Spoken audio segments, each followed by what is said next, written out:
entrevista y vamos a saludar al presidente del Colegio de Profesores y Profesoras, Mario Aguilar, porque como él nos había prevenido, anoche finalmente el gobierno entregó una propuesta formal y extensa con detalles de cómo ven ellos una eventual solución a este tema que nos ha abocado por tantos años y tantos más a los profesores, por cierto, que es la deuda histórica. Mario, muy buenos días y gracias por poder conversar esta mañana. Buen día, Patricio, un gusto saludarte, aquí disponible. Sí, no incurrimos en la práctica, Mario, de entrevistar muy seguido a las personas, tratamos de que pase un tiempo, pero hemos hecho una excepción para que quede en evidencia lo importante que es para nosotros el tema de la deuda histórica. Así que parto por preguntar en qué consiste la propuesta concreta. Vamos directo al grano.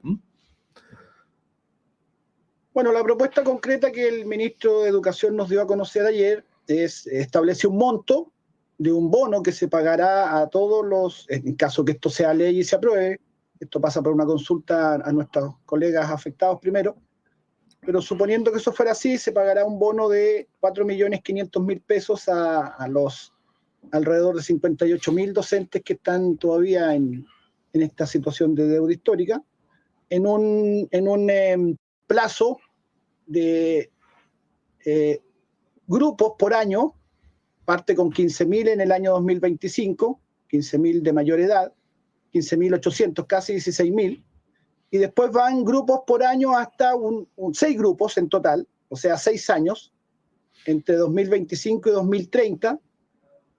Los 6 grupos se van, en el primer año son 15.800, en el segundo año son 6.000 y tanto, en el tercer año son 6.000, así hasta completar los 58.000. Y en un sistema de que cada año los docentes recibirían el monto en 2 cuotas, una cuota en el mes de octubre y otra cuota en el mes de enero. O sea, en 3 meses recibirían el total del monto que el gobierno ha ofrecido. Eso a grandes trazos, para sintetizar, yo sé que los tiempos en los medios siempre son limitados, pero básicamente eso es en concreto la propuesta, y este bono además sería reajustable año a año. Ya. Este monto de 4.500.000 sería reajustándose según el IPC anualmente. Ya, o sea, la propuesta es bien precisa, no tiene letra chica, o sea, está claro el momento en el cual se efectuarían los pagos y los montos. ¿Y a quiénes? Eso es lo que nos dijo el ministro, esa es la información que nos entregó el gobierno. Esto después tiene que traducirse en un proyecto de ley, que por supuesto nosotros suponemos que va a cumplir con todo esto que el ministro ha señalado. Ahora bien, esto, Patricio, pasa por una consulta. Sí, iba a ir a eso, porque hay consulta el 28-29, ¿no? Así es. Nosotros siempre le dijimos al ministro, desde que iniciamos las conversaciones, en este periodo en que yo reasumí nuevamente como presidente, desde enero estoy hablando, nosotros siempre fuimos muy claros y muy enfáticos que cuando el gobierno hiciera una propuesta, esta propuesta nosotros la consultamos a nuestros colegas directamente afectados. Ese es el universo de los que se van a manifestar respecto de si esta propuesta del gobierno es aceptable o no es aceptable. Y esa decisión que arroja esa consulta es el mandato para nosotros como Directorio Nacional, es un mandato. Esa decisión manda.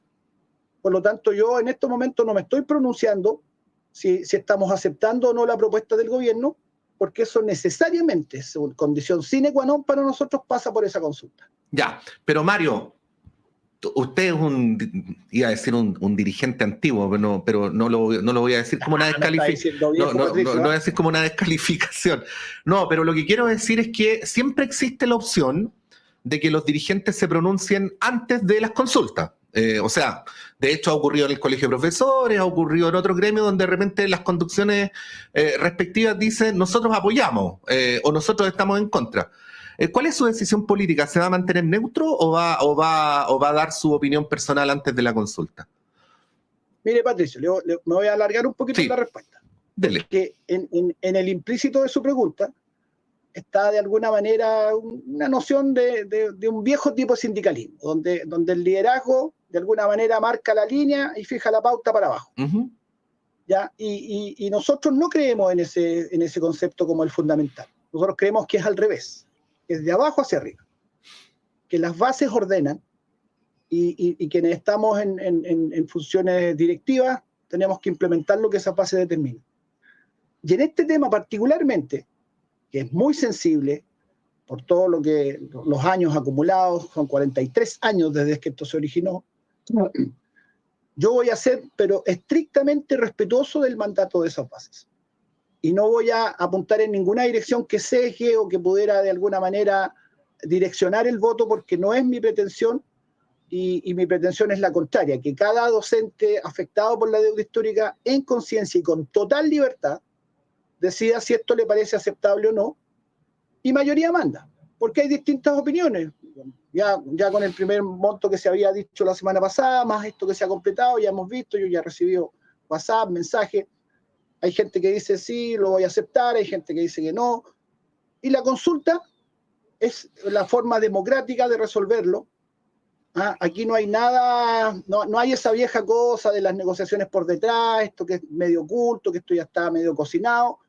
Nosotros categóricamente rechazamos esos procedimientos, y yo particularmente he sido siempre muy defensor de que se debe escuchar lo que las bases plantean. Y es real lo que le estoy diciendo. Esto no es una apariencia porque en definitiva lo que importa es lo que diga el líder o los líderes. No, acá lo que importa es lo que digan nuestros colegas. Son ellos a los que yo puedo decir el monto es indigno, puedo decir no, hay que aceptarlo a como dé lugar. Quien tiene que resolver es cada uno en conciencia y decidir si esto le parece aceptable o no, y nosotros vamos a ser irrestrictos en respetar ese mandato que nos otorgue esa consulta. Ahora, visto desde afuera, Mario, la situación es compleja. Yo no me corresponde opinar, pero entiendo su prudencia, porque por un lado, el tema se alarga de modo tal que ya hay miles de profesores que han muerto sin solución, digamos. Y por lo tanto aquí hay una solución concreta, y hay un monto, en fin. Pero por el otro lado, el monto, no quiero ser despectivo, me da la impresión de que para el Estado es un esfuerzo importante y de hecho es el primer gobierno que hace una propuesta concreta, pero dista mucho de lo que podría ser la solución que originalmente se había calculado. Como que los profesores tienen que deliberar entre estos dos criterios, ¿no? Así es. Esa es la decisión y esa es la reflexión que tiene que hacer cada colega. Hay que decirlo, el monto es modesto, ¿ya? Por calificarlo de un modo prudente. El monto es modesto, pero tiene usted razón también. Por primera vez un gobierno pone sobre la mesa una propuesta, nunca eso había ocurrido en estos 30 y tantos años de democracia. Y además, el concepto es reparación, ¿ya? Y la reparación supone siempre que no es una validación o no es una compensación completa del monto producido o generado. Y hay ejemplos. En los casos de derechos humanos, si a alguien le desaparecieron su padre, por ponerlo así, en un caso bien duro, bien dramático, y en algún momento el Estado dice que iba a haber una reparación de un monto de tanto, ¿cuánto valor tiene eso? Obviamente nunca la reparación va a reparar realmente, completamente el daño producido. La reparación nunca hace total justicia. Eso lo entendemos. Siempre es un poco de justicia lo que hace una reparación, porque el daño producido, 43 años, en su momento, lo que afectó a esa familia de ese profesor o profesora que se le despojó de un derecho, porque eso es lo que ocurrió, en tiempo de dictadura, además, donde no había muchas posibilidades de reclamo. Y entonces ahora cada colega tiene que decidir si eso que le están ofreciendo les suena como algo de justicia frente al daño producido. Y eso lo va a decidir cada docente. Mario, y es lo que nosotros vamos a respetar irrestrictamente. Para que quienes nos están escuchando y viendo se puedan hacer un cuadro lo más preciso posible de lo que estamos conversando, repasando información que yo sé que es pública, pero pongámosla acá encima de la mesa en esta entrevista. ¿Cuántos profesores y profesoras eran originalmente destinatarios del pago de la deuda histórica? Pregunta 1. Pregunta 2, ¿cuántos quedan vivos? Y pregunta número 3, ¿desde qué edad, ya habiendo transcurrido más de casi 45 años desde los hechos que originan esta entrevista, tienen en la actualidad? A ver, la cifra original era de alrededor de 72.000. De ahí, hoy día son 58.000. O sea, han fallecido alrededor de 22.000.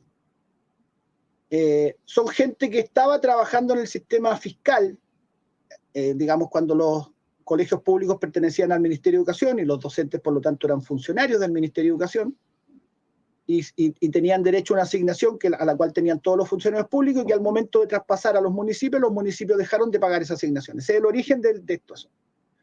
Entonces usted tenía personas que en el año 81, que se iniciaron los traspasos y que se produjeron hasta el año 86, los últimos traspasos fueron en el 86, el grueso el 81 y algunos más en los siguientes años hasta el 86. Algunos eran profesores con cierta edad, y hoy día esos tienen 90 años o más, y otros eran docentes recién comenzando a trabajar, y esos tienen hoy día 64, 65 años, 66. Los más jóvenes. Los más jóvenes de los deudores de la deuda histórica tienen hoy día más o menos 65 años. Uh-huh. Y los de más edad tienen sobre 90.